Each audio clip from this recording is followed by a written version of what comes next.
Muito bem, meus irmãos. Deixa eu pegar aqui. Irmãos, antes de ler o texto propriamente dito aqui, entrar na palavra que eu quero compartilhar com vocês, vamos orar para nós começarmos, mas eu quero trazer uma outra questão aqui antes acerca da própria pregação, mas vamos orar para nós começarmos em nome de Jesus. Pai, nós te agradecemos, Deus, porque estamos já reunidos aqui em nome de Jesus Cristo, prestando culto a Ti, e nós Te glorificamos, Pai. E nesta hora em que, depois de ministrarmos a Ti, vamos ser ministrados pelo Senhor, através da Tua palavra, que o Senhor nos ajude, Pai, a compreender aquilo que o Senhor quer nos falar, Pai, em nome de Jesus, que o Senhor nos ajude, que o Senhor nos capacite a ouvir ao Senhor, a ouvir a Tua voz, Pai, em nome de Jesus. Não deixe que outras coisas venham nos distrair, venham tentar roubar a nossa atenção, Pai. Em nome de Jesus, ó Pai, que a nossa mente esteja realmente voltada para a Tua palavra, não para a minha pessoa, mas para a Tua palavra, Senhor, que será exposta aqui, em nome de Jesus. E que o Senhor me ajude nesta hora, Pai, a expor, a compartilhar aquilo que o Senhor me deu, Pai. Eu preciso do Senhor, eu preciso completamente do Senhor. Que o Senhor me ajude, Pai, nesta hora, porque eu dependo completamente de Ti. Em nome de Jesus, ó Pai, eu quero cumprir a Tua vontade nesta manhã, neste compartilhar da mensagem. Então, me capacita, me ajuda, porque eu preciso do Senhor. Te glorifico junto com os meus irmãos e Te agradeço, em nome de Jesus. Amém e amém. Irmãos, antes de nós lermos, como eu falei, o texto base, eu quero lembrar aqui aos irmãos que há 2 semanas atrás eu preguei sobre o texto de Atos 2, capítulo 2, versos 42 ao 47, sobre a unidade. Acredito que alguns dos irmãos estejam se lembrando aí, né, que a unidade é a estratégia para o sucesso, né? A igreja em Atos, a igreja primitiva, era uma igreja que exercia muito isso, então eu trouxe esse tema com base no texto de Atos 2. Eu quero que você abra lá comigo, só para a gente preparar o terreno para nós compartilharmos a mensagem de hoje. Abra lá comigo em Atos 2, por favor. Atos capítulo 2, verso 42. Hoje nós vamos só relembrar o versículo 42 ali. Atos 2, versículo 42. O texto fala o seguinte: e perseveravam na doutrina dos apóstolos e na comunhão e no partir do pão e nas orações. Atos 2,42. E perseveravam na doutrina dos apóstolos e na comunhão e no partir do pão e nas orações. Então, naquele dia, 2 semanas atrás, nós lemos até o 47, não vamos fazer isso hoje, mas o fato é que nós falamos sobre realmente essa unidade que existia entre os irmãos daquela igreja em Atos, a igreja primitiva, como nós chamamos, E esse texto que nós lemos agora, o 42, ele fala que eles perseveravam em vários aspectos, como nós vimos há 2 semanas atrás, em 4 aspectos, Doutrina dos apóstolos, que é o ensino, A comunhão, o estar juntos, partir do pão, que era a Santa Ceia e o sentar-se à mesa, e as orações, que eles seguiam com os rituais deles de oração, Mas eu quero focar aqui no primeiro aspecto, Antes, como eu falei, a gente está preparando o terreno para entrar de fato na mensagem de hoje, Perseveravam na doutrina dos apóstolos, está ali projetado, Doutrina dos apóstolos. O que é essa doutrina dos apóstolos? Ou então a sã doutrina, como a Escritura chama em outros textos, O que ela prega? O que é esse evangelho de Jesus que a gente tanto fala, que a gente tanto professa e defende, E eu quero citar aqui rapidamente, não é ocasião e também não temos tempo para isso, para nos aprofundarmos, para nos debruçarmos de fato um estudo mais profundo, mas eu quero citar rapidamente aqui alguns dos elementos mais importantes da fé cristã, como nós temos hoje, como nós pregamos hoje, E que começou a partir dessa igreja em Atos, Então, acho que um dos mais importantes aqui é a crença na Trindade divina. A crença na Trindade. Primeiramente, então, Deus Pai, como Criador de todas as coisas. Deus Filho, Jesus Cristo, né? Como Filho de Deus e como Messias, que veio ao mundo para morrer pelos pecados de todo aquele que crer nele. João 3,16 fala isso, né? Para que todo aquele que crer não morra, mas tenha vida eterna, né? Então, Jesus como Messias, como Filho de Deus, e o Espírito Santo como Consolador, como aquele enviado por Deus ao homem depois da ressurreição e ascensão de Jesus aos céus. O Espírito Santo é a marca de todo aquele que professa Cristo como seu único e suficiente Salvador e Senhor da sua vida. Então, a primeira coisa que nós temos como nossa base, de fato, é a crença na Trindade, né? Deus Pai, Deus Filho e Deus Espírito Santo, né? O mesmo Deus manifesto em 3 pessoas diferentes. E apenas um segundo ponto aqui também que é importantíssimo, que é a Bíblia, que nós temos como nossa única regra de fé e prática. A palavra de Deus, a Bíblia Sagrada, ela foi escrita por homens inspirados por Deus. E que por esse motivo, por conta dessa inspiração divina, a Bíblia não se contradiz. A Bíblia não possui qualquer falha, qualquer tipo de erro. Não tem. Não tem. Tanto que nós já falamos sobre isso, ela é inteira sobre Jesus. Certo? Então, o resumo, eu vejo exposto pelo próprio Jesus, o resumo da palavra, do Evangelho, da Bíblia, é amar a Deus sobre todas as coisas e amar o próximo, como a si mesmo. O próprio Jesus fala que esses são os 2 maiores mandamentos, certo? Então, toda a lei se resume nisso. E, claro, desses 2 se desdobram todos os mandamentos, todas as leis, né? Ele fala que disso depende toda a lei e os profetas, né? Então, o não matarás, eu estou amando ao meu próximo como a mim mesmo. O não adorarás imagens de escultura, eu estou amando a Deus sobre todas as coisas. Então, tudo são desdobramentos disso, né?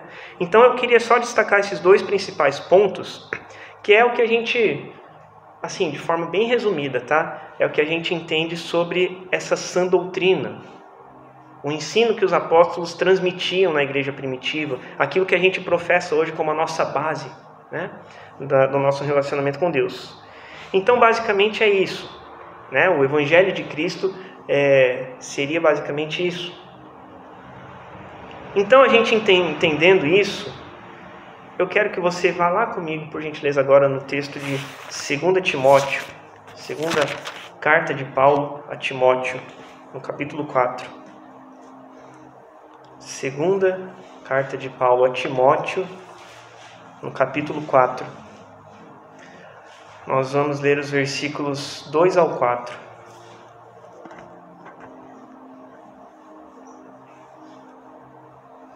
2 Timóteo, capítulo 4, versículos 2 ao 4.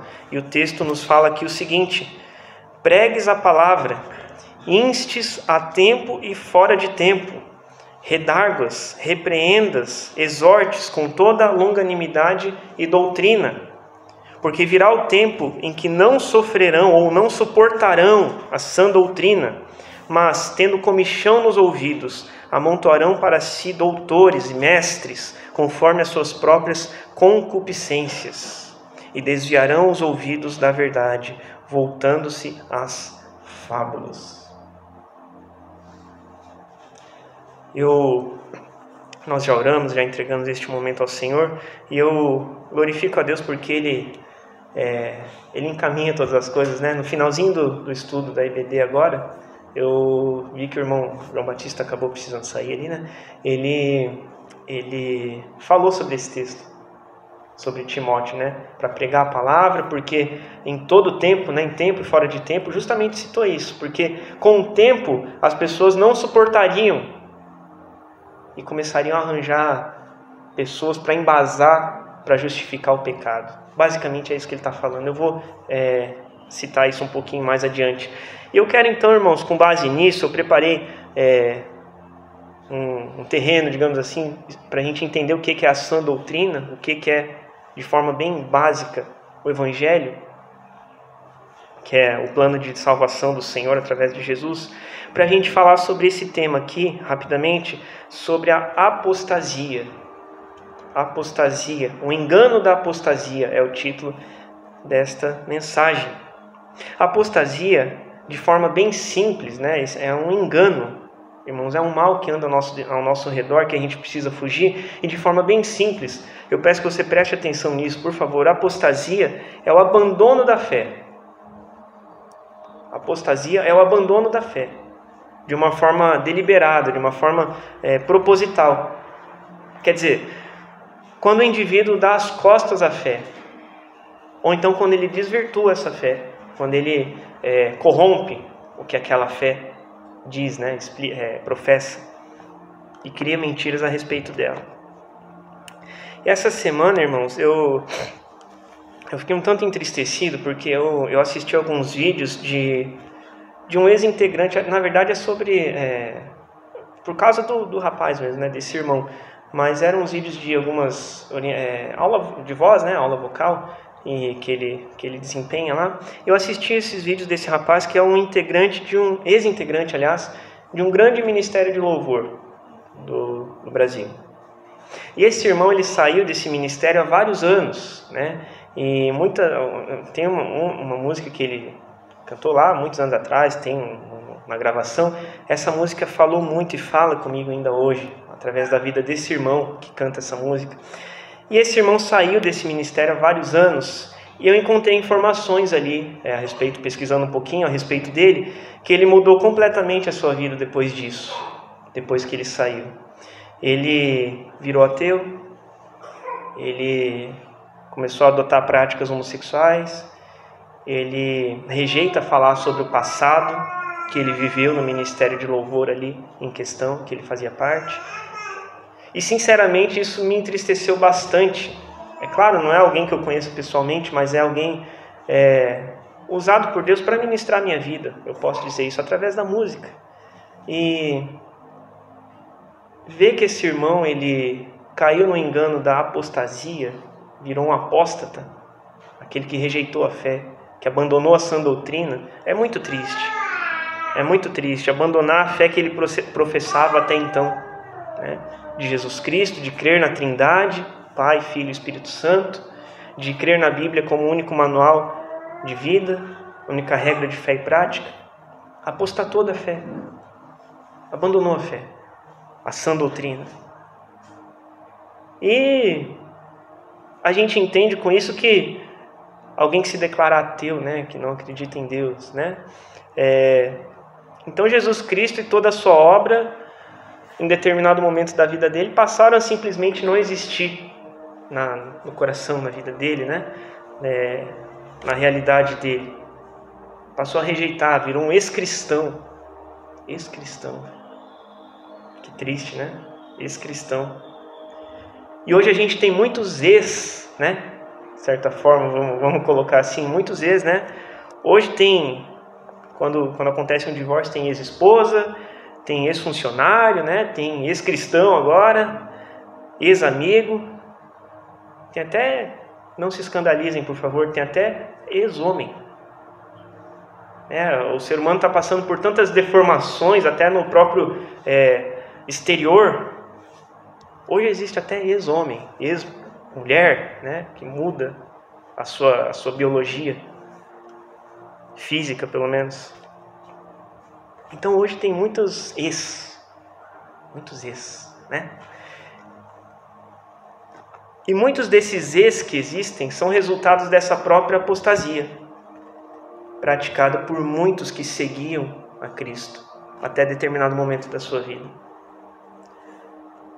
E no texto que a gente leu agora há pouco na carta de Paulo a Timóteo, o apóstolo Paulo, então, ele orienta a Timóteo, a esse jovem pastor, que pregue a palavra de forma insistente, pregue a palavra de forma contínua, em todo tempo, em toda ocasião, em toda circunstância. Porque segundo ele mesmo, segundo o próprio Paulo falando aqui para Timóteo, chegaria um tempo, e eu creio que esse tempo, irmãos, já chegou faz tempo. Essa época já chegou faz tempo, em que as pessoas não suportariam em escutar a respeito da sã doutrina. E é por isso que eu comecei falando lembrando lá de Atos 2,42, que a igreja primitiva perseverava na doutrina dos apóstolos, que era a sã doutrina, os ensinamentos, digamos assim, raiz acerca de Jesus e do seu evangelho. Essa doutrina dos apóstolos foi ensinada pelas próprias pessoas que conviveram com Jesus. Foi da fonte original, digamos assim, que eles estavam recebendo aquilo. E essa sã doutrina, são esses ensinamentos acerca de Jesus, acerca do evangelho, que Paulo está falando aqui para Timóteo, de que teria tempos em que as pessoas não suportariam mais escutar sobre isso.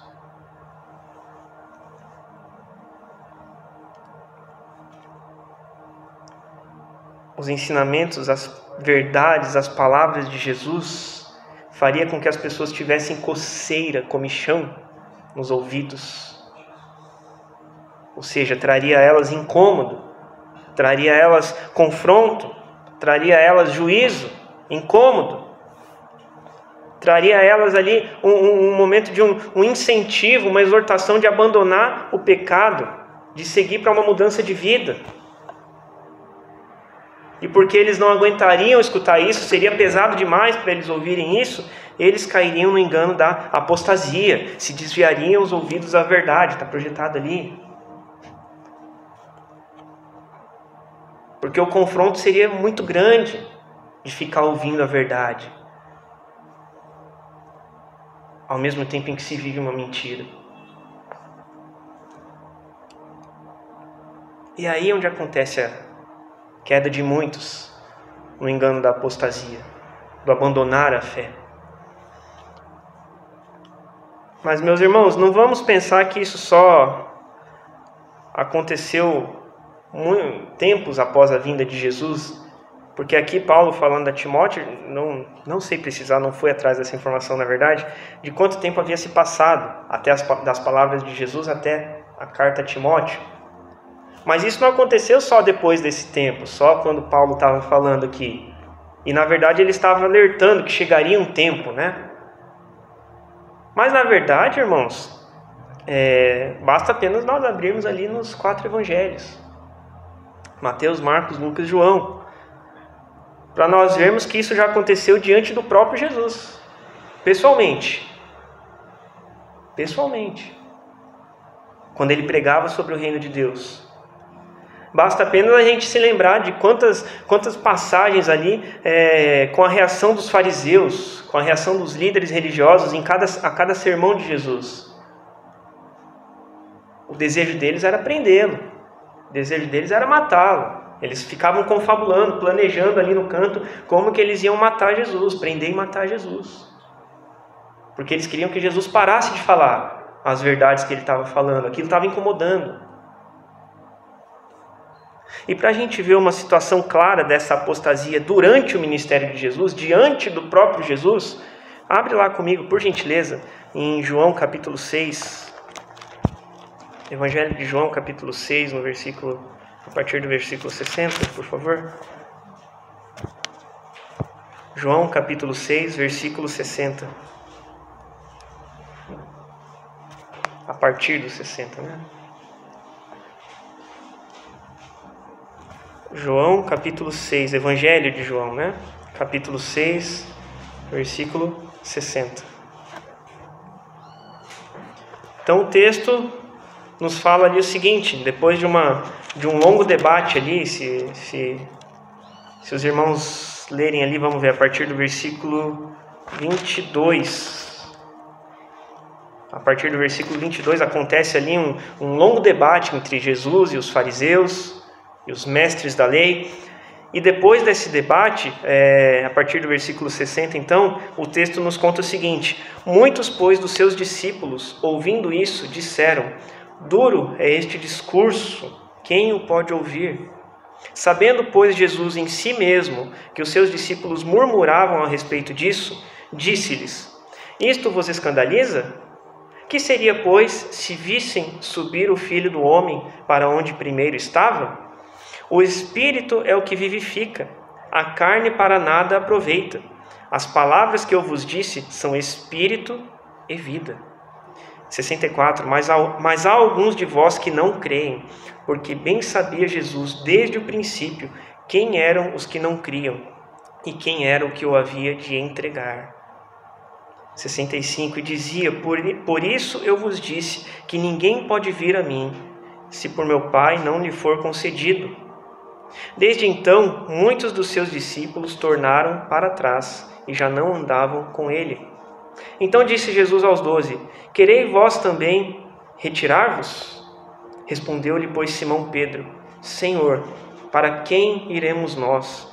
Tu tens as palavras de vida eterna. E nós temos crido e conhecido que tu és o Cristo, o Filho de Deus. 70. Respondeu-lhe Jesus, não vos escolhi a vós, os 12, e um de vós é um diabo.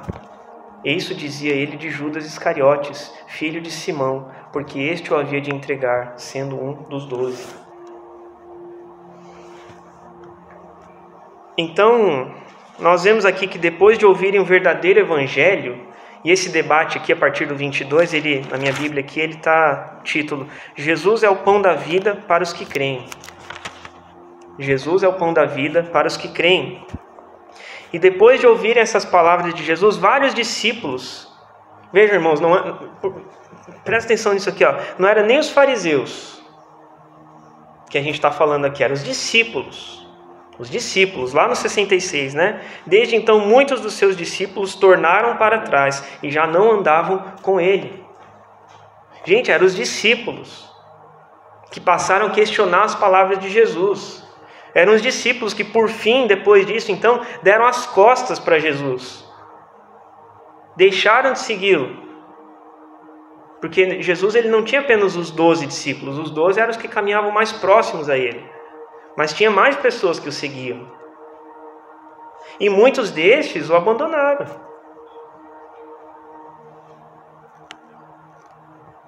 Muitos destes o abandonaram. Muitos destes, aqui nós vemos claramente, praticaram a apostasia da sã doutrina. Abandonaram a fé diante das falas diretas do Senhor Jesus. Porque elas acharam que aquilo ofendia, causava coceira nos ouvidos. Aquilo era muito pesado, era muito forte, muito duro. E aí eles preferiram se entregar para as fábulas.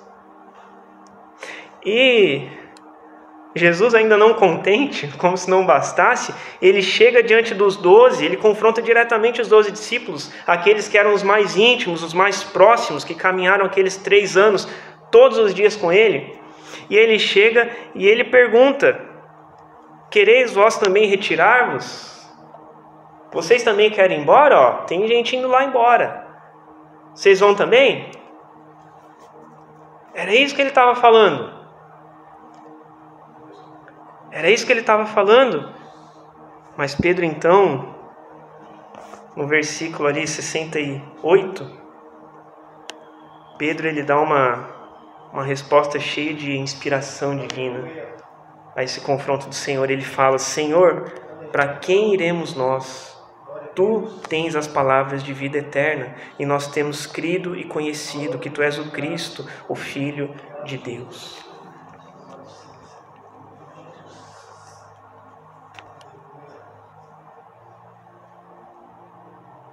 Muitos ali abandonaram a fé, muitos ali apostataram, inclusive um dos 12, que depois entregou Jesus. Então, isso já acontece há muito, irmãos. Como eu falei, isso aconteceu pessoalmente aqui com Jesus. Então, voltando ali, eu já estou próximo de concluir aqui a minha fala, mas voltando ao texto base de 2 Timóteo capítulo 4, os versículos 3 e 4 contém ali a sequência da fala de Paulo, né? 2 Timóteo 4, versículos 3 e 4, né? Porque virá tempo em que não sofrerão a ou não suportarão, né, a sã doutrina, mas tendo comichão nos ouvidos, amontoarão para si doutores, conforme as suas próprias concupiscências, e desviarão os ouvidos da verdade, voltando às fábulas. Então, ele está falando aqui que os apóstatas, aqueles que abandonariam a sua fé, aqueles que sentiriam coceira nos ouvidos, eles começariam a juntar doutores, mestres, especialistas, para que pudessem explicar os seus comportamentos pecaminosos, quando abandonassem a sã doutrina. Justificando, para justificar suas práticas. Ou seja, eles praticariam apostasia e buscariam argumentação humana de pessoas que pudessem explicar o abandono da fé. E esses comportamentos pecaminosos, de alguma forma, né? A gente tem um termo que se usa hoje, né? É como se você... Me fugiu agora, é tipo assim, tornar psicológico, né? Deixar o negócio psicológico, de certa forma. Então o que é isso? É passar a chamar o pecado de problema. Ah não, meu irmão, não tem... Né? Isso aqui é um problema. É um problema. Não tem pecado mais hoje, né? Não tem. Tudo é problema. Tudo é problema. Porque se é um problema, aí, poxa, dá um problema, daí não depende dele resolver, e, puxa vida, daí coitado, né? Não é mais pecado, é problema. E diante de tudo isso, irmãos, são criadas histórias fantasiosas, fábulas, contos de fada, como a gente diz no popular, história da carochinha, né? Assim que fala, né? Uma mentira. Uma mentira. E tem um texto da palavra que traz confronto a esse pecado da apostasia de forma muito clara, muito direta. E me acompanha ali, por gentileza, um pouco mais à frente em Hebreus, capítulo 10, por favor. Hebreus, capítulo 10, versículo 26.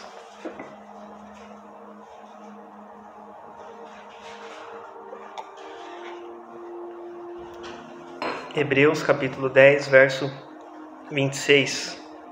Diz assim: porque se pecarmos voluntariamente, depois de termos recebido o conhecimento da verdade, já não resta mais sacrifício pelos pecados.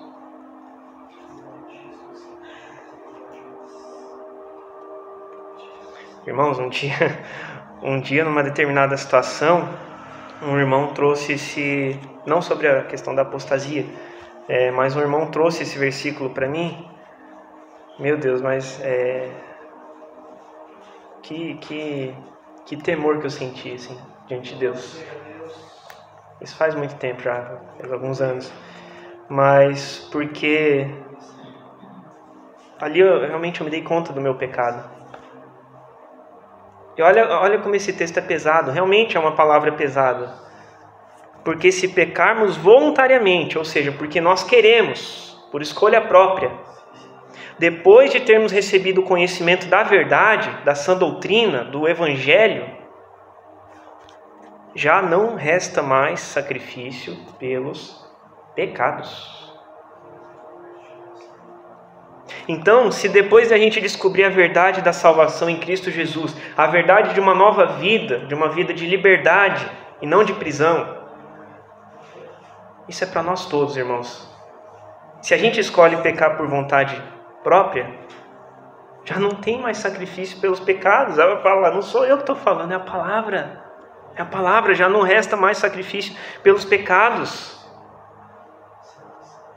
Então é como se a gente estivesse tornando em vão a morte de Jesus Cristo. Já não tem mais sacrifício pelos pecados, porque o sacrifício supremo já foi feito. Agora se eu volto a praticar, volto a pecar, já não resta mais sacrifício pelos pecados.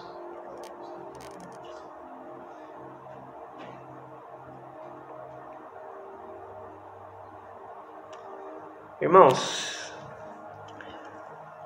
eu conversava com a minha esposa essa semana e a gente falava, né, sobre que seguir a Jesus, de certo modo não, mas realmente, seguir a Jesus não é fácil.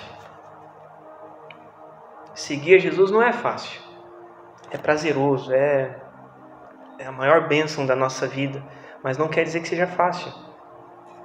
Criar filhos, ter filhos é uma bênção, mas, poxa, dá trabalho. Eu tenho 2 filhos pequenos, né? Os irmãos têm filhos. É uma bênção, é uma das maiores bênçãos da minha vida, eu posso dizer. Mas dá trabalho. Né? Só para fazer um exemplo, um paralelo. Seguir a Jesus é uma bênção. Não tem... Assim, é maravilhoso demais. Não tem nem como a gente mensurar com palavras. Mas não quer dizer que seja fácil. Eu conversava sobre isso com a Márcia essa semana. E é por isso que ele fala que a porta é estreita que leva para a salvação. Aleluia. Porque é difícil entrar por ela. É difícil você passar por um vãozinho apertado, né?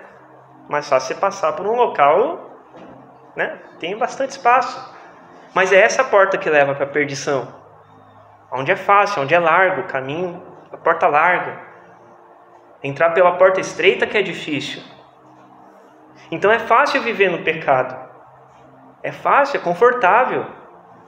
E para a nossa carne é bom.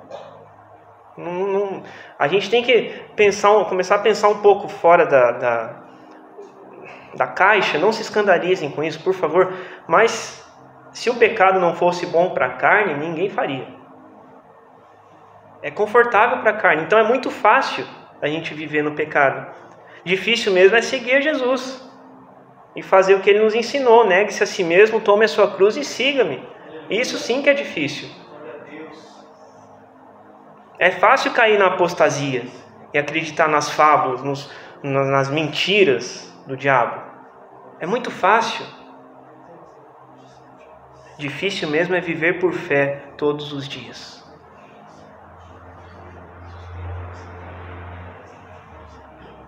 Difícil mesmo é orar João 17:17. Santifica-nos na verdade. A tua palavra é a verdade. Isso é difícil. Eu quero, de fato, aqui finalizar, irmãos, dizendo que todos nós precisamos nos preocupar, sim, e fugir da apostasia. Esse, infelizmente, irmãos, é um engano que tem crescido dentro da igreja e tem levado muitos a se perder. Quando eles viram as costas para Deus, ou quando eles mudam, deturpam, distorcem o real conteúdo do Evangelho e espalham enganos. E se nós achamos que estamos de pé, que está tudo bem, glória a Deus se está tudo bem, nesse sentido. Mas a palavra de Deus, nós falamos aqui, uma das irmãs citou aqui na quinta-feira, na reunião de oração, que a palavra nos orienta a nós cuidarmos para não cairmos. Aquele que pensa estar de pé, veja que não caia. Não, eu não... Né? Sou pastor, imagina eu cair no pecado da apostasia. Aquele que está de pé, cuide para que não caia. Eu falei há pouco desse exemplo, dessa pessoa, desse irmão, que era parte de um ministério, que edificou com certeza muitas vidas, a minha vida, através de uma canção cantada, e que hoje mudou completamente. Puxa, mas pode falar, viveu tanta coisa, passou tanta coisa, o que aconteceu? Não compete a mim. Mas o fato é que era alguém que estava de pé. Caiu. Se ele pode cair, se tantas pessoas podem cair, eu não posso cair, você não pode cair. Que Deus tenha misericórdia de nós. Nós precisamos nos preocupar sim com isso. Pedir que Deus nos ajude a não cair nesse engano da apostasia. Não virarmos as costas para a nossa fé. Não virarmos as costas para aquele que nos amou primeiro e nos salvou. Que Ele nos ajude todos os dias a não dar crédito às fábulas, mas a viver uma vida verdadeira em Jesus, pela fé, para a glória dele. Em nome de Jesus, eu peço que você baixe tua cabeça novamente, vamos orar em nome de Jesus.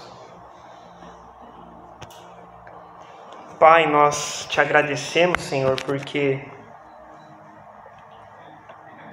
o Senhor nos alerta hoje, Pai, a nós realmente nos preocuparmos, Senhor. Nos preocuparmos com o nosso relacionamento com o Senhor. A estarmos alertas, Deus, quanto aos enganos, às mentiras que se levantam diante de nós.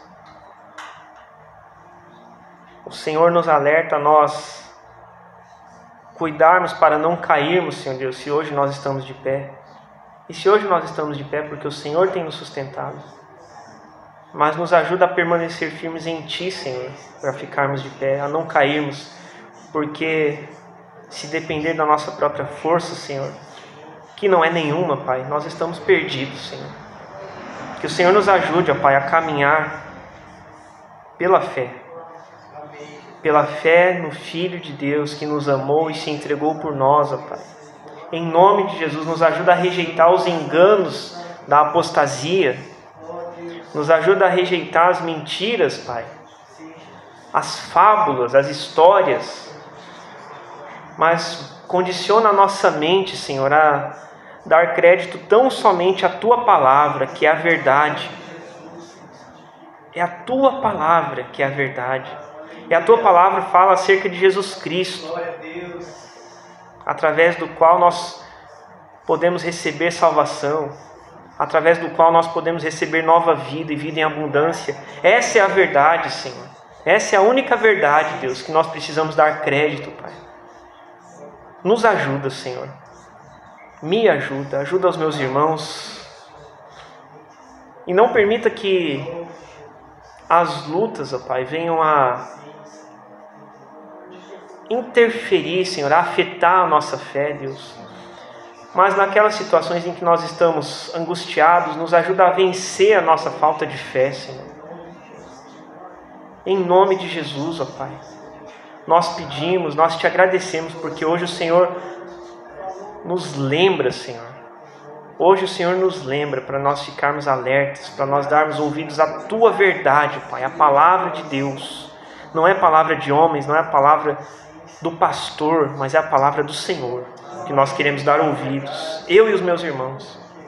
Em nome de Jesus, nós te glorificamos e te agradecemos, Pai, para a glória do Teu nome. Amém e amém. Amém, irmãos.